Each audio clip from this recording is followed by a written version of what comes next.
ये क्वेश्चन है मई 2012, paper number 22, question number 2 of AS level pass papers, जो कि पार्टनरशिप चेंजेस से डील करता है। सॉल्व करते हैं इसको। इसमें लिखा हुआ है the following statement of financial position of महाइरी a sole trader was drawn up at 30th April 2012।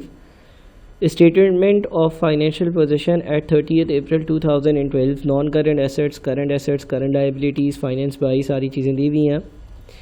Additional information में है ऑन 1st of May 2012 महाइरी admitted Aidan as a partner. यानी कि इस सवाल में हम ये सीखेंगे कि अगर कोई नया पार्टनर हमारी पार्टनरशिप को ज्वाइन करता है तो क्या ट्रीटमेंट होती है। The profit sharing ratio between Mahiri and Eden was agreed at 3:2. Eden agreed to pay a check to the partnership for $200,000 and bring in vehicles valued at $94,000 and inventory valued at $26,000. जब नया partner आता है तो जाहिर सी बात है वो अपने साथ कुछ कैश वगैरह लेकर आएगा, कुछ एसेट्स लेकर आएगा, तो उसकी डिटेल्स भी हमें दी हुई हैं। It was agreed that goodwill क्या होती है भाई? एक बंदा सालों से बिज़नेस कर रहा था तो उसने अपनी मार्केट रेपुटेशन बना ली है या अपने बिज़नेस की मार्केट रेपुटेशन बना ली है, उसको हम गुडविल कहते हैं। It was agreed that goodwill be valued at 2 times the average net profit earned over the past 4 years। Goodwill is not to be written in the books. हम देखेंगे कि इसकी क्या ट्रीटमेंट होगी। The following figures were available. Year ended 30th April 2009, 2010, 11, 12। Net sales income, net profit percentage, calculate the value of the goodwill. अच्छा, पहला part हमें ये बोलता है कि आप गुडविल की जो वैल्यू है उसको कैलकुलेट करो। कैसे कैलकुलेट करेंगे देखते हैं। देखो, बोलता है it was agreed that goodwill will be at 2 times। Goodwill कितनी होगी? 2 times होगी। किसका 2 times? The average net profit. Average net profit का 2 times होगी earned over the past 4 years। पिछले 4 सालों का जो एवरेज नेट प्रॉफिट बनता है उसको 2 से मल्टीप्लाई करोगे तो गुडविल आएगी। ये ही गुडविल हमें कैलकुलेट करनी है। अच्छा, अब नेट प्रॉफिट परसेंटेज दी हुई है और सेल्स इनकम दी हुई है। देखो, अगर हम सेल्स को कभी भी नेट प्रॉफिट परसेंटेज से मल्टीप्लाई करते हैं तो हमारा नेट प्रॉफिट आ जाता है। तो हम पहले तो हर साल का नेट प्रॉफिट निकाल लेते हैं। 2 लाख मल्टीप्लाइड बाई 6%, 1200 बनेगा। उसके बाद 4 lakh multiplied by 8%, 2 lakh multiplied by 6% जो है वो 12,000 बनेगा। फिर 4 लाख मल्टीप्लाइड बाई 8% 32,000 बनेगा। उसके बाद 5 लाख मल्टीप्लाइड बाई 8% 40,000 बनेगा। उसके बाद 860,000 मल्टीप्लाइड बाई 10% 86,000 बनेगा। ये चारों सालों का प्रॉफिट हो गया। अगर मुझे कभी भी एवरेज निकालनी हो या एवरेज प्रॉफिट निकालना हो तो करना ये पड़ेगा कि इन चारों को ऐड कर 4 से डिवाइड करेंगे तो 12,000 प्लस 32,000 प्लस 40,000 प्लस 86,000 सबको ऐड किया, 4 से डिवाइड किया तो 42,500 एवरेज बनता है। और उससे बोला था गुडविल जो होगी वह एवरेज प्रॉफिट का 2 times होगी। तो जो गुडविल होगी वो होगी 42,500 मल्टीप्लाइड बाई 2 विच इज़ 85,000। ये पहले पार्ट की रिक्वायरमेंट थी। और गुडविल होती क्या है? जो रेपुटेशन माहिरी ने इतने सालों बिजनेस कर बनाई होगी उसकी वर्थ 85,000 है। बी में बोलता है prepare the capital accounts of माहिरी and Aidan after the admission of Aidan as a partner. अच्छा, कैपिटल अकाउंट कैसे बनेंगे देखते हैं। देखो, ये मैंने कैपिटल अकाउंट का एक स्ट्रक्चर बनाया। कैपिटल अकाउंट टॉप पर लिखा, दोनों साइड्स पे 2 कॉलम्स होंगे बिकॉज 2 पार्टनर्स हैं।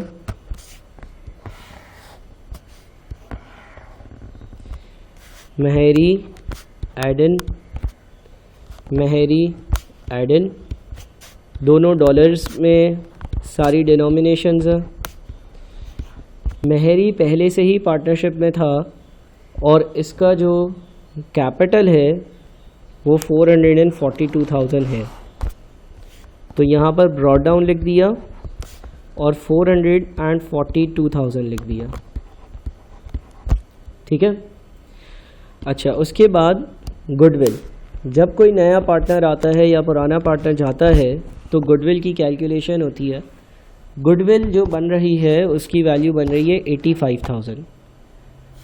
अच्छा, एक बात लिखी हुई है, goodwill is not to be retained in the books. सबसे पहले तो मैं अपनी बुक्स में गुडविल को रिकॉर्ड करता हूँ। गुडविल मेरा एसेट होता है, मेरी रेपुटेशन होती है। जब मैं गुडविल को रिकॉर्ड करता हूँ तो एंट्री पास होती है गुडविल डेबिट और कैपिटल अकाउंट क्रेडिट। ठीक है। महेरी ने इतने सालों काम कर 85,000 की रेप्यूटेशन बनाई, तो हम गुडविल को 85,000 से डेबिट करेंगे और कैपिटल अकाउंट को 85,000 से क्रेडिट करेंगे। यहाँ पर लिखा हुआ आएगा गुडविल और लिखा हुआ आएगा 85,000। ठीक है ना।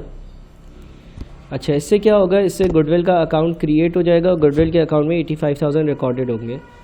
लेकिन जब इसने ये भी लिख दिया goodwill is not to be retained in the books, तो फिर दोबारा से मुझे कैपिटल अकाउंट डेबिट करना होगा और गुडविल का अकाउंट जो है वो क्रेडिट करना होगा। बट ये अब दो पार्टनर्स जो है उसके बीच में डिस्ट्रीब्यूट होगा इन न्यू प्रॉफिट शेयरिंग रेशो। अब ये जो एडन पार्टनरशिप में आया है, इसने बोला हुआ है the profit sharing ratios between मेहरी and Aidan was agreed at 3:2। तो जो ये 85,000 की गुडविल है, जो 85,000 की गुडविल है, इसके मैं 5 हिस्से करूँगा और 3 हिस्से विच इज़ 51,000 मेहरी के अकाउंट से क्रेडिट यहाँ पर डेबिट होंगे। ठीक है। और 2 हिस्से, क्योंकि एडन जो है वो 2 हिस्सों का मालिक है, तो 85,000 डिवाइडेड बाई 5 इंटू 2 यानी कि 34,000 जो है वो एडन के अकाउंट से डेबिट होंगे। अच्छा, इसके अलावा और भी लिखा हुआ था यहाँ पर कुछ, Aiden agreed to pay a cheque to the partnership for 200,000, यानी कि ये पार्टनरशिप में आया तो इसने बोला 2 लाख रुपए मैं पैसे देता हूँ, पार्टनरशिप के हवाले करता हूँ। इसकी एंट्री पास हुई होगी bank debit capital account credit, तो यहाँ पर 2 लाख रुपए भी लिखे जाएंगे। उसके बाद and bring in vehicles valued at 94,000, vehicle debit capital credit and inventory valued at 26,000, inventory debit capital credit. तो ये जो चीज़ें लेकर आया है मोटर व्हीकल, इसके भी 94,000 यहाँ आएंगे और इन्वेंट्री इसके भी 26,000 रुपीज़ यहाँ पर आएंगे। ठीक है, ये सारी एंट्रीज़ हो गई। अब हम अपने अकाउंट्स को क्लोज़ कर लेते हैं। मेहरी के अकाउंट में 442,000 प्लस 85,000 527,000 बनते हैं।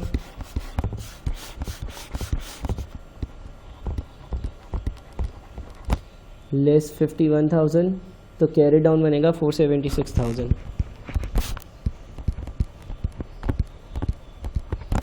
और एडन के अकाउंट में 200,000 प्लस 94,000 प्लस 26,000 टोटल 320,000 बनता है। और इसमें से 34,000 को हम माइनस कर देंगे तो 286,000 बनेगा। ठीक है, ये हमारा पार्ट बी सॉल्व हो गया। पार्ट ए भी हो चुका है। इसके बाद लिखा हुआ था prepare the statement of financial position of the new partnership at 1 मई 2012। नई पार्टनरशिप जो है उसकी स्टेटमेंट ऑफ फाइनेंशियल पोजीशन कैसी बनेगी। अब नई पार्टनरशिप की स्टेटमेंट ऑफ फाइनेंशियल पोजीशन जो है वो हम बनाते हैं। ये पुरानी स्टेटमेंट ऑफ फाइनेंशियल पोजीशन है। ठीक है ना, ये पुरानी स्टेटमेंट ऑफ फाइनेंशियल पोजीशन है।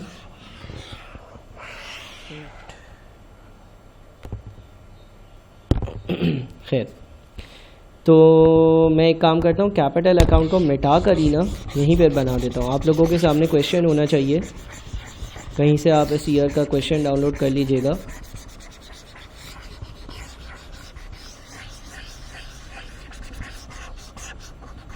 अच्छा, मैं यहाँ पर बनाता हूँ नई वाली स्टेटमेंट ऑफ फाइनेंशियल पोजीशन और रफ बनाता हूँ। फॉर्मेटिंग का इतना ज़्यादा ख्याल नहीं रख रहा, वो आप रखिएगा। नॉन करेंट एसेट्स में इक्विपमेंट पहले 232,000 की थी, अभी भी 232,000 की ही होंगी।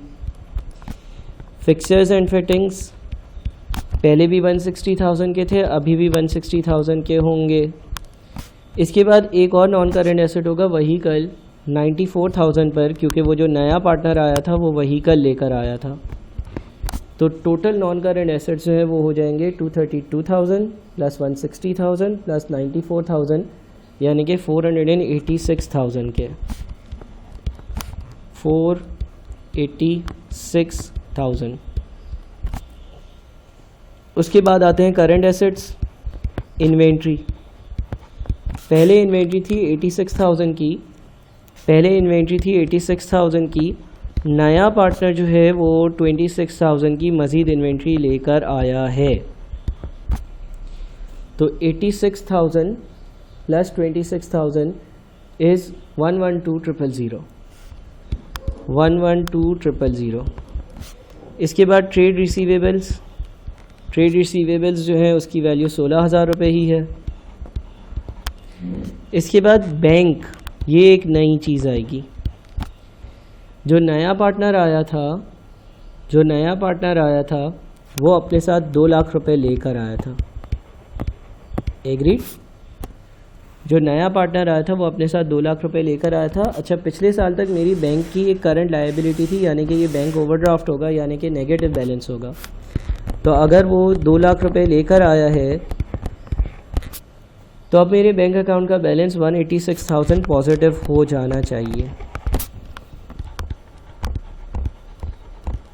ठीक है भाई, तो ये मेरे करंट एसेट्स हो गए 112 प्लस 16 प्लस 186 विच इज़ 314,000। अच्छा जी, अब मेरे टोटल एसेट्स कितने बनते हैं? अगर मैं अपने टोटल एसेट्स की बात करता हूँ 486 और 314, टोटल 800,000 के एसेट्स बनते हैं। Assets is equals to capital plus liability, तो टोटल एसेट्स जो है वो 800,000 के बने। अच्छा, फिर कैपिटल की बात करते हैं। 2 पार्टनर्स हैं, मेहरी और एडन। हमने इनका कैपिटल अकाउंट बनाया था जिसका क्लोजिंग बैलेंस जो आ रहा था वो 476,000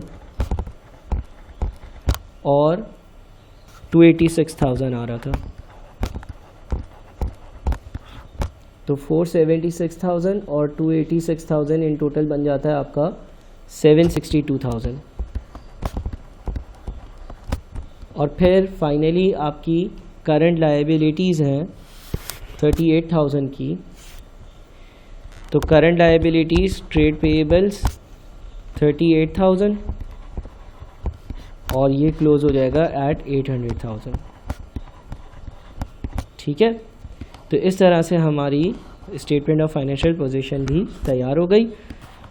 आखिरी पार्ट में बोलता है आउटलाइन 4 एडवांटेजेस ऑफ मेहरी of forming a partnership with Indian. Partnership बनाने का फ़ायदा क्या होता है? नंबर 1 अवेलेबिलिटी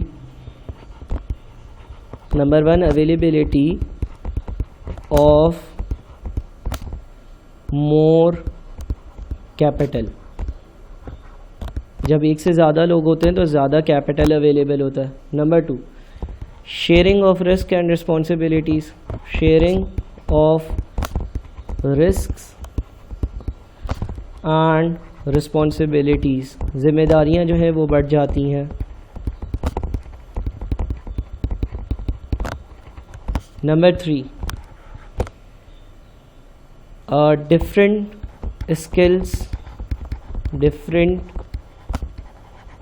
स्किल्स, हर पार्टनर का अलग एक स्किल होगा। Different skills of partners are pooled together, एक साथ मिल जाते हैं। नंबर 4, चौथा फ़ायदा आप क्या लिख सकते हो? चौथा फ़ायदा आप लिख सकते हो कि फॉर्मेशन जो है वो कंपैरेटिवली इजी है, पार्टनरशिप बनाना इजी है in comparison to a company. Easy formation in comparison to a company. ठीक है, तो ये बातें आप अपने पास लिख सकते हो। इस तरह से हमने ये अपना एक और सवाल भी सॉल्व किया।